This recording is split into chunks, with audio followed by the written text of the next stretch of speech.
Hello ladies and gentlemen, this is the fourth game in the series of 7 uh, from the NASL with oGsMC versus TSLPuMa. Now, this is the fourth, god damn, this is the fourth game I'm going to cast. Now, first game was English, second one was Swedish, third one was German, and now it's English again. I'm going to try to swap it around like that, just so you get a feeling for it. And I know most likely not that many people will actually understand all of those, but I'm just trying this once to, give you a feeling for it. I thought it would be somewhat of a fun idea.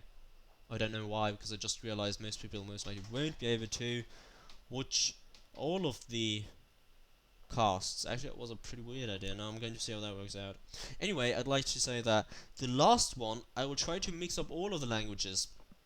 I will give more information on that. No, in fact, I'm gonna make another clip and put it in front so you know what's going on. Anyway, thank you, and now starting the game. Now, this is Backwater Gulch with the very vulnerable expansion. Oh, by the way, we got oGsMC spawning in the top left as the blue Protoss, and TSLPuMa in the lower left corner as the red Terran. Now, Backwater Gulch does have very vulnerable expansions. You can see here, siege tanks can siege up here, here, here. Oh, actually, most likely rather at the Protoss base. We can see here, very vulnerable, are going to reach far up to MC's base, but Puma has not really used any siege tanks so far, so we're going to see what he is going for this game. Though every game so far we've seen oGsMC use those Stargate units very well. With the last game, his Void Race basically helped him to a very convincing win, combined with the High Templar Archon mix later on in the game, and of course the Chargelots. Now, the base here though is a bit vulnerable to air, right? So that is a potential drop thing going on. You can see here is loads of airspace which you could abuse to just kite with air units, though MC once again has gone for that Stargate quite often now, and will, well, is a possibility that it does that this game as well, considering he went for it on extra Naga Caverns, even though that is a bit of an orthodox play, I guess, but he did go for Void Race at the same time, not so never mind about me babbling. Back here we can see that Puma is going for a very safe play. He's got a refinery down, and the barracks is going to go for that gas very early. Now we got, or well, standard gas I'd rather say. Now we got the gas incoming for MC as well. Nothing extraordinary happens so far, putting people in the gas. One more Chronobus going down though means he's most likely not going for any kind of 4-gate stuff. And now the probe is attacking the SUV, but the SUV will of course survive. They are just as fast as each other, if I can say it that way. Now the Marine is on his way. MC is trying to get inside. He did not quite manage it though. Managed to block that spider for half a second. Bot coming out now. Marine is out as well. Is going to try to stand here to deny any scouting at all. Now another supply depot going down, and a mule coming in for Puma. Now, another early gas by MC. Will he go for the same Stargate opening once more? It has been, of course, very effective with those Stargates, but going for the same thing 4 times in a row would be very interesting, I must say. Now, it does have a gateway down with one Zealot and a Stalker queued up on its way, and he does in fact Chronobus out. The Warp Gate Tech, he could potentially go for some early pressure here. He has not Chronoboosted the Warp Gate Tech at all in recent games, which could, well, gives me the idea that he could actually go for some kind of economic damage, early damage, but he does in fact go for robotics facility instead. Not a Stargate this time, but he is very food blocked. In fact, very food blocked. There's not even a pylon on its route. Pressing D, we can see no pylon. Now is a pylon coming down. Very late pylon by MC. Was supply blocked for quite a while. Did not manage to produce any probes. Probably lost a few probes there. Going to see the unit tab, we can see Pro's MC is still a bit ahead, but of course that's mostly because of the Chrono Boost, a bit even now.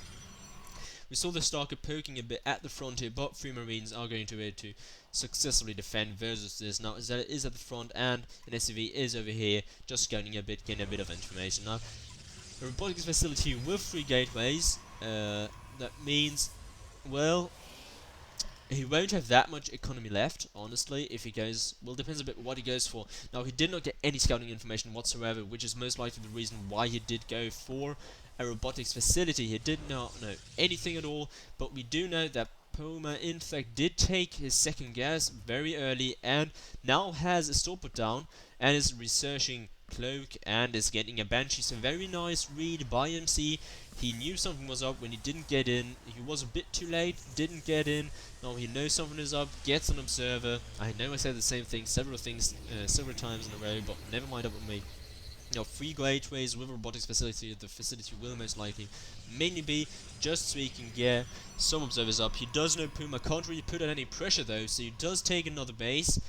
Considering he is already prepared now, he is with an observer inside Puma's base. He will see the Banshee coming out, and he does see that there is something being researched in the tech lab. Now, this is absolutely means that MC is ready for the Banshees. He does know what is going on.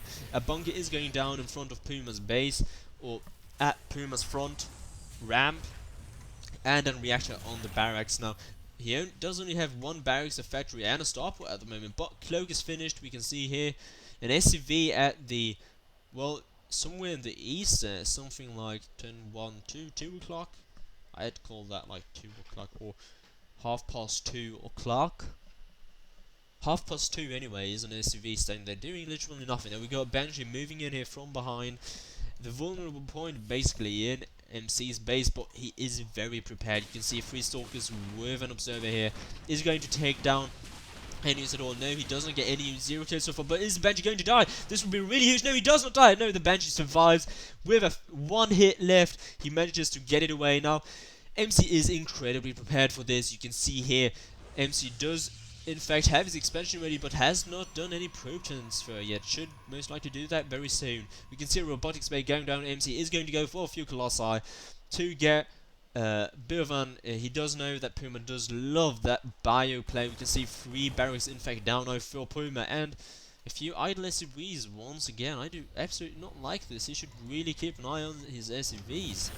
He's losing quite a lot from that. Now, a Raven is out, is of course very effective versus Stalkers, and we can see in the right corner where the SUV was, 2:30, we can see there is a base for Puma going down. So a hidden base for Puma to try to get back from that loss on his Banshees. He did not really get anything at all from those Banshees. Some Stalkers moving out with an observer going to hunt a bit. Let's see how that goes, but we've got more probes moving in from his main base. Has not taken any gas yet though at his expo, his natural now. Robotics Bay is up, has not researched Thermalance yet, so no Colossi yet. 1 Colossi is incoming, but he does simply not have the money for the Thermalance. We could see it incoming here when he gets 50 more gas, and some Zealots most likely warping in just to make up for that. Now we got Concussive Shells and Stimpack in fact on its way, and we can see there is a Banshee hidden here. It has 3 kills. It did most likely attack the probe down here, but I completely missed it. We can see at this tab now that Puma has already killed 4 probes. oGsMC has only killed 1, which most likely was one of the scouts. Now, another Banshee at the top did not really manage to do anything. In